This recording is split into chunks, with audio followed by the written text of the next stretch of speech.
Hi and welcome back. In this module, we cover Pinterest, your virtual pins and board. This awesome application defines itself as the world's catalog of ideas. Pinterest offers users the chance to own an online bulletin board on their own.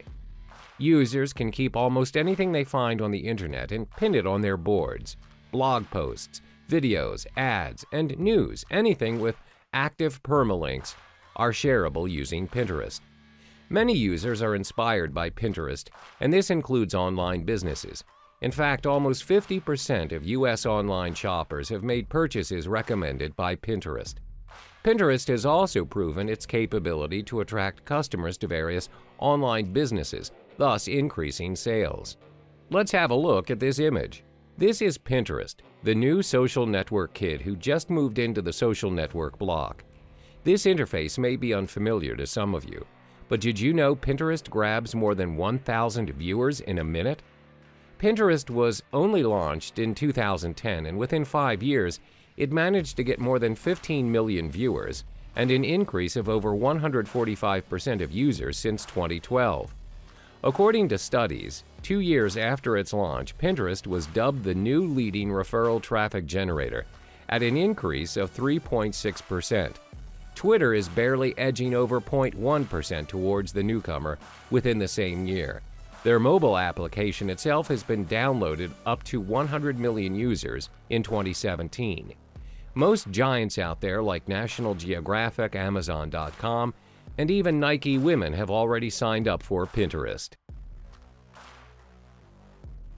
Hello and welcome back. In this module, you learn how to set up your Pinterest account and start pinning. Like any social network application, you need an email to register. Click the register button and you are directed to a page requesting for the necessary information. Once you've filled in the required fields, you will be prompted to choose the kind of theme or pins you'd like. Pinterest automatically fills up your home page with the theme of your choice. Then you're directed to your profile page. It's a simple page, as you can see from this image. The most important thing you need to do is brand yourself. If you're an online business, make sure you put your business's logo and relevant branding photos as the profile picture. Then fill in the About section of your profile. For example, we have Nike Women. As you can see, they shared links of their main website to direct traffic to it. Below it is the description of the Pinterest account.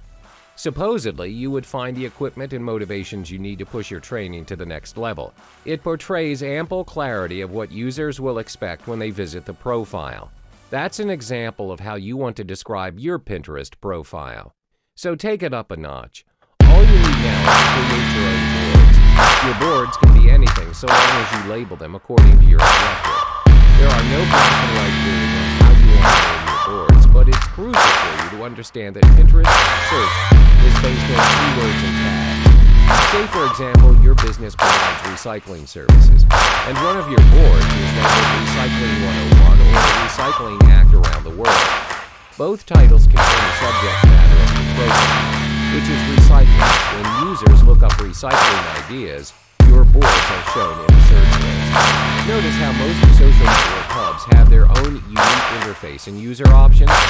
Some of them coincide with others, but some are exclusive only to them. So before setting up your own Pinterest account, here are some of the unique slangs you need to be familiar with. This helps you to utilize and optimize Pinterest. The key factor of Pinterest is its pin and its board. The idea is to provide you with a virtual board that you can pin at any time. The pin or save button will allow you to save images instantly behind your Pinterest board. You can create multiple boards or name them accordingly. Another unique option is the find a color, which signifies your action, whether you've tried it or not. Common options in Pinterest are the like button and the like button. They allow you to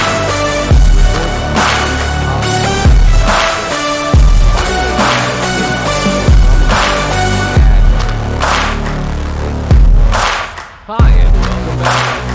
Your profile is nothing without any relevant data reflecting your business. Consequently, a board is nothing without Pinterest being stuck inside. You'll need pins. These pins are the main reason to generate traffic.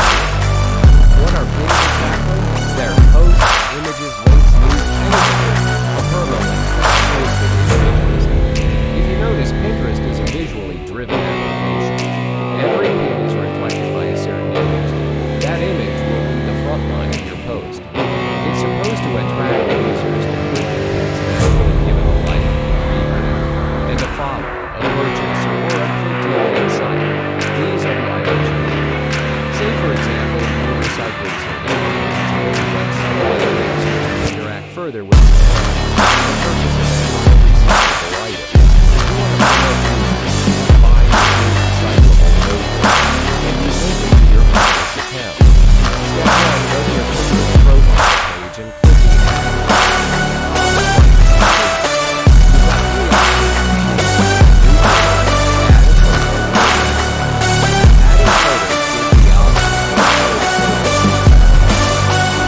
Since you're linking a website to market to users, click on the website option. Add the link of the website into the box provided. Once you paste the link, Pinterest automatically detects relevant images from the link. Choose the most significant image. Next, choose your preferred board to put that pin into. If it falls under your one-stop recycled store, for example, click on that board and a notification will pop up notifying you that you've successfully saved it. Sometimes you receive a prompt if you want to save other things.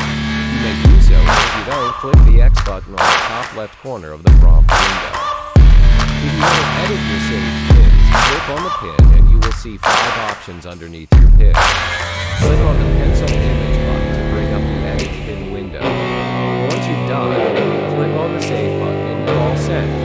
However, how does Pinterest assist you in generating traffic using the pin you just created? When will you know that it's being liked, repinned, or even shared? We will cover this in our next video. Hi, and welcome back. In this final video, we'll learn the relationship between traffic and Pinterest. You've learned how to post. It's important to know Pinterest focuses more toward links and websites. The whole idea of Pinterest is to assist in generating traffic. So how is this tool like users out there? It's the same as using other tools. Users have the option of as opposed to their signal will have the chance to see it too. Did you know that over 80% of the pins in Pinterest consist of repins? There is a possibility your pin could already be circulating on Pinterest. You will see notifications for every like, repin, or save in your profile page. Here's something to consider when using Pinterest. According to studies, 80% of Pinterest users are women, followed by men at 20%. The highest search pins are art, food, makeup, fashion, and gifts. Hence, Nike's decision to create an account only for their Nike women's line was a smart move. To attract most of the users of Pinterest, you need an eye-catching, high-definition image and a working link. Remember to aim for likable pins rather than pins filled with comments. Likable pins will end up saved to use as yours.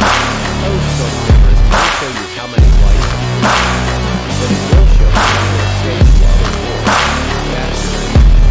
To some, generating traffic using public, high, likable others use it to share, like, you'll see your website so Hello there, welcome back. All the secrets in generating traffic through the 60 modules that we've provided in this series. Throughout the modules, I've constantly emphasized on 2 different components as your traffic generator: paid traffic and free traffic. I'm also sure that many of you are wondering which is better. Which tactic should you go for to drive the most traffic to your pages?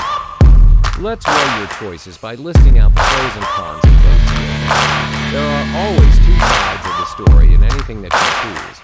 First, let's look into free traffic. As stated in the previous modules, free traffic is generated without you having to pay for it. It's entirely free, where it is usually about social media to an extent, SEOs, and forums. The first perk of the free traffic is it's obviously free. This means that you don't need to fork out your money to drive traffic to your site. All you need is good content and effective strategies to make it happen. This includes having a good SEO tactic on your site. Second, free traffic campaigns are less demanding. You usually apply the set it and forget it rule when you're launched your campaign. It doesn't need constant tracking. You can run for itself while you continue to improve your traffic. Third, the traffic channels last in the long run, even when your campaign is ending. For instance, if you have a killer SEO campaign, your site will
spending more than you can afford to generate your traffic.